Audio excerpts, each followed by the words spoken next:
हमारे कैंडिडेट मुफ्ती हसन शब्बीर का ऐलान कब किया?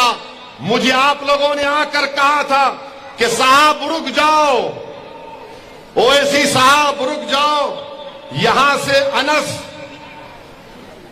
आंधी साहब या इस्माइल साहब को टिकट मिल सकता है कांग्रेस का।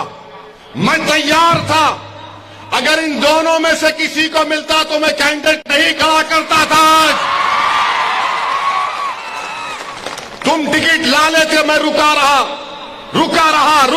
चलो, मेरे लोगों ने कहा कि ओवैसी साहब अगर अनस को मिलेगा, अनस आंधी साहब को, इस्माइल साहब को, तो आप कैंडिडेट नहीं देना।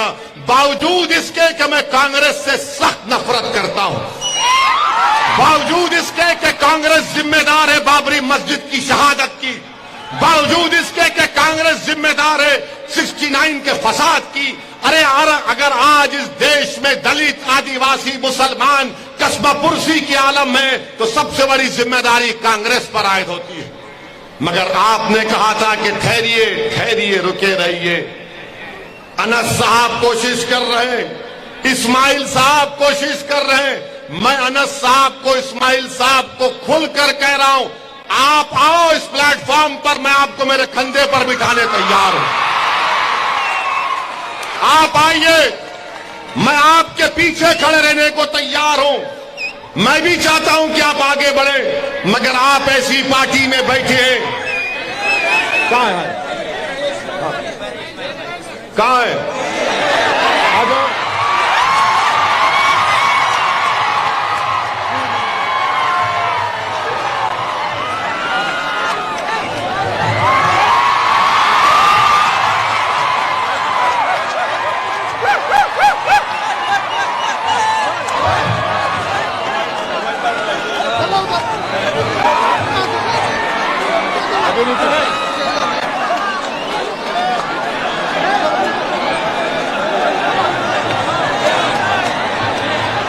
मेरे अजीज दोस्तों और बुजुर्गों, मैं तो जानता भी नहीं इनको।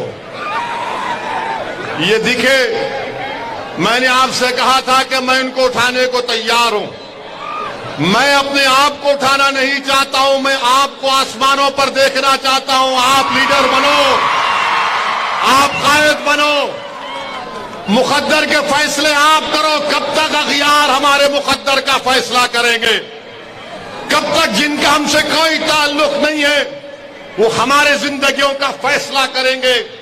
मेरे अजीज दोस्तों, मेरी इज्जतदार मां और बहनों, कब तक हम कांग्रेस के पास जाकर भीख मांगेंगे कि हमको लीडर बनाओ? अरे आप आओ, ये आपकी पार्टी है। मजलिस आपके ख्वाबों को पूरा करेगी। मजलिस आपसे इंसाफ के लिए लड़ना चाहती है। इसीलिए मेरे अजीज दोस्तों और बुजुर्गों, हम आपसे अपील कर रहे हैं कि अपने वोट का सही इस्तेमाल करो। हां, कांग्रेस है, दिल्ली की छोटी रिचार्ज की पार्टी भी है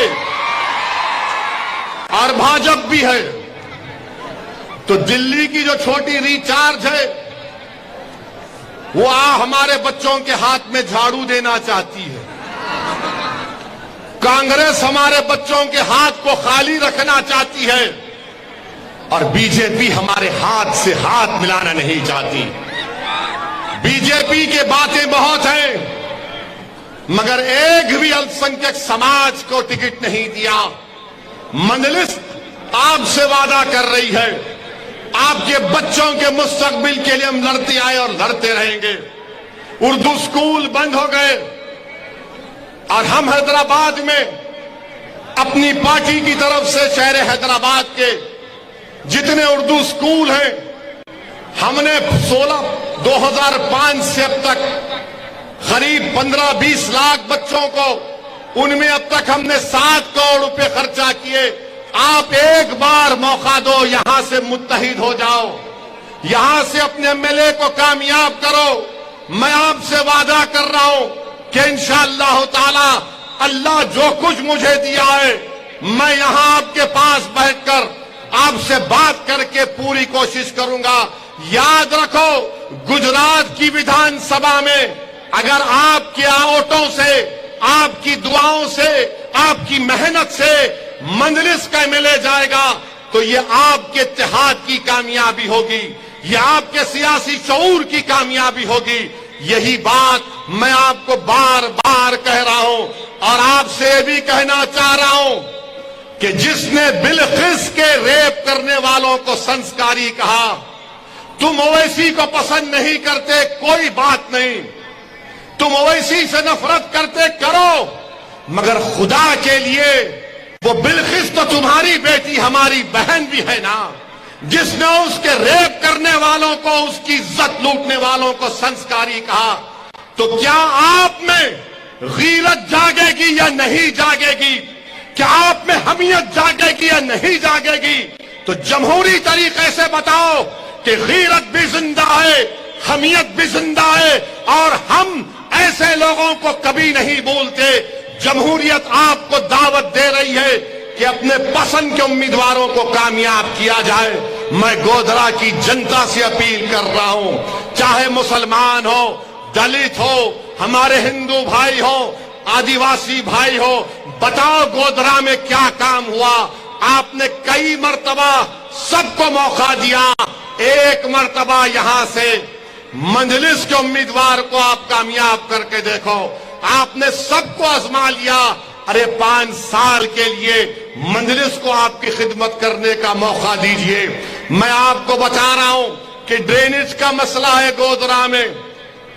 मेरे पार्लियामेंट के कॉन्स्टिट्यूंसी में कारवान एक इलाका है, वहां पर मैंने 290 करोड़ की ड्रेनेज का काम 4 महीने पहले शुरू